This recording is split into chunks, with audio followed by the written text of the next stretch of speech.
Perimenopause wrecked my life. I hear words like that every day in my functional medicine practice, and I want that to end. I want women to feel better. So join us today when I'm talking about what you can do about it and how you know if it's perimenopause.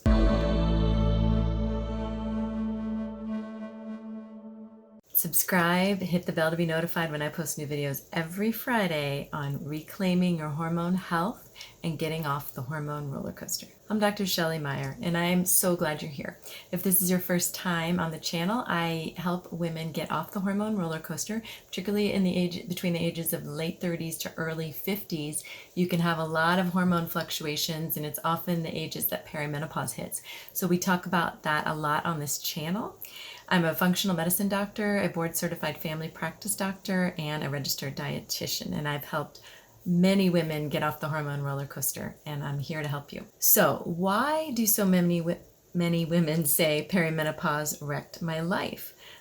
Well, I don't always hear those exact words from my patients, but in social media, with my patients from day to day, on groups that I'm a part of, I hear a lot of major disruptions that perimenopause can cause. And first, if you need an intro into what perimenopause is, see the video that I'm going to link above. It's also my channel trailer, and it introduces you to the phases of perimenopause and how to recognize what phase you're in. I also have a free PDF that you can print out that tells you how to talk to your doctor about it, what symptoms might represent perimenopause, and what labs you can do. So I hear every day, like I said, from patients and from women that are patients or on groups that I'm part of, that there are some severe symptoms they have associated with perimenopause.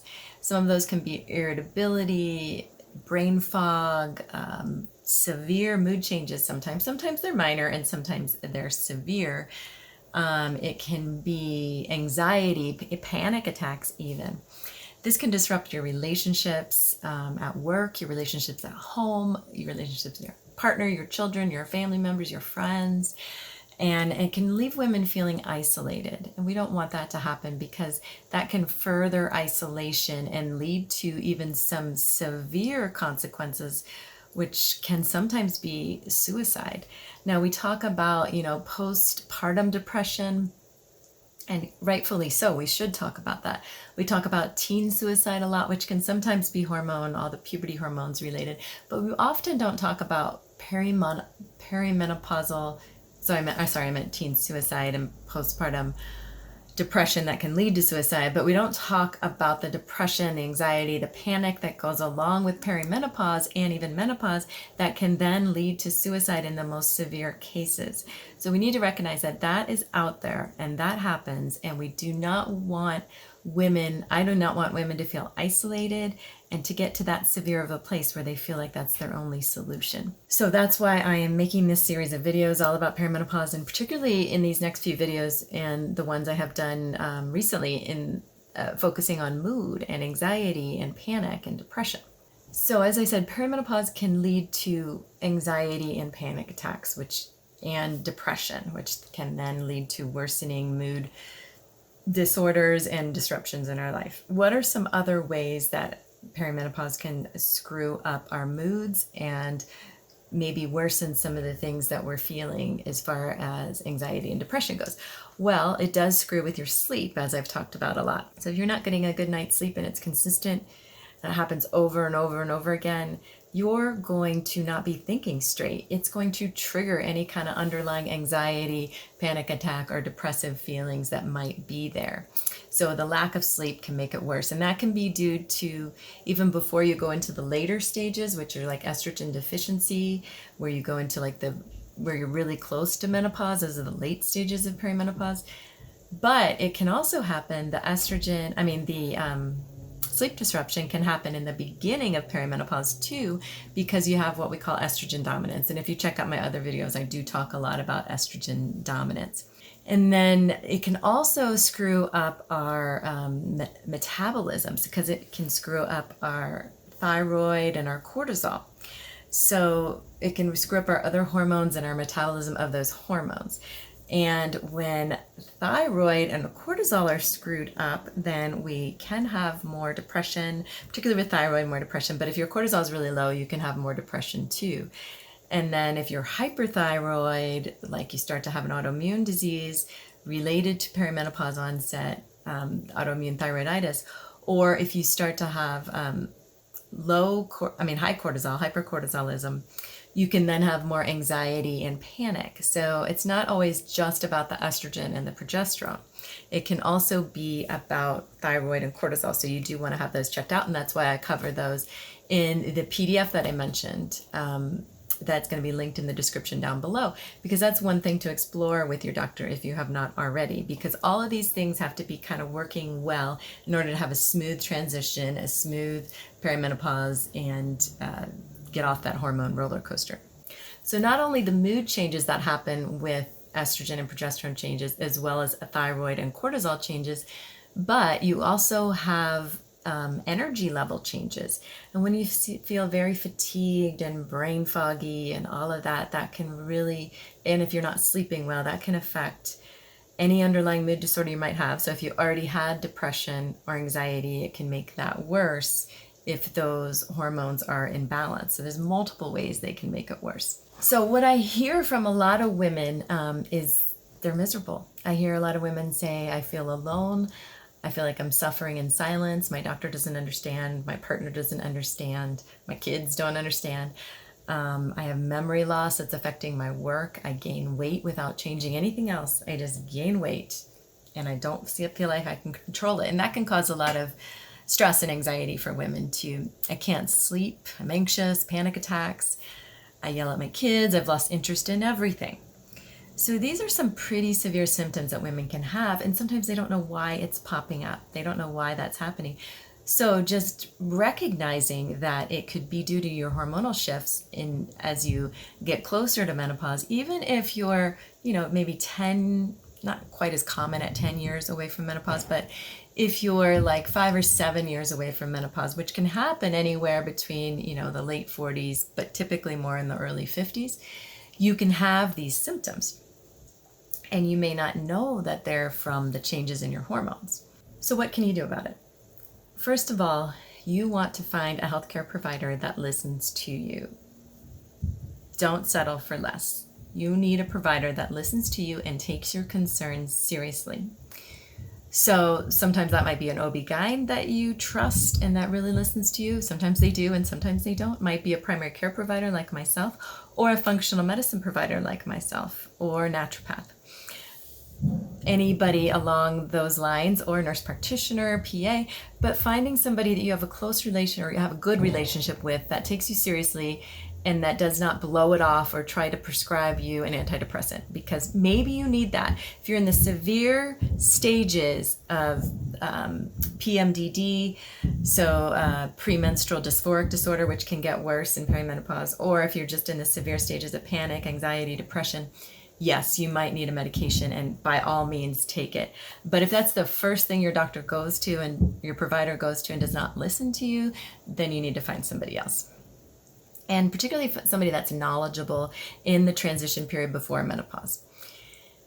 So also you want to get support. So support in the form of friends that you trust and you can talk to.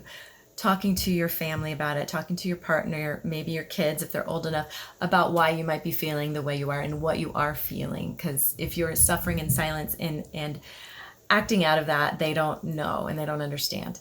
Talking to an older sister, your mother if you're close to her and she went through this, cousins, whoever might understand what you're going through. Find yourself a good support system. And you can also find that online. I have a group, a Mighty Network, that's kind of an alternative to Facebook without the ads and everything, that is devoted to hormone balance for women in their late 30s to early 50s. And I'll put that link down below if you want to join us. It's a great group. There's also a really good Facebook group I found called Perimenopause WTF, and it's put on by a group called Peri, and they have an app actually now. If you don't want to do Facebook, you can just do it through their app, and it's Peri, Perry, and they're great on there. Lots of women, very strong group. So finding support is super important. Exercise can be very important. It's not always going to take away your mood, problems like anxiety and panic and severe depression or anything like that. But it definitely, and through multiple studies, has been shown to help the mood changes that go along with the hormonal transition that's happening. Also, self-care, taking time to yourself, forgiving yourself. Don't blame yourself for this. Understand that this can be physiological changes that are causing some mental health changes that you might be feeling. Journal your symptoms, use that support system, reach out, do deep breathing, 4-7-8 breathing. Inhale for 4, hold for 7, and exhale for 8. Do that 3 times in a row, several times throughout the day. Sounds so simple, but really, really can help your mental health. Meditation. So as I've mentioned so many times before, I like the Calm app. That's the one I use, but a lot of people like Headspace, Insight Timer, Buddhify. Those can all be great apps for meditation. And tapping. I just posted about that in my group, so I will link a couple of videos that I found on YouTube that I found helpful for tapping, and that can really help anxiety and panic. And then also I recommend finding that provider that listens, and also one that might be willing or be familiar with testing your hormones. So you can do blood work to test your hormones, and I have all that in my PDF. But I even recommend going in even a step further into some of the functional medicine labs, like the Dutch test, which stands for dried urine testing for complete hormones. Test your female hormones, your testosterone, how those all break down, and then also test your cortisol and some of the neurotransmitters and vitamins that can support hormone balance. So it's a very complete test.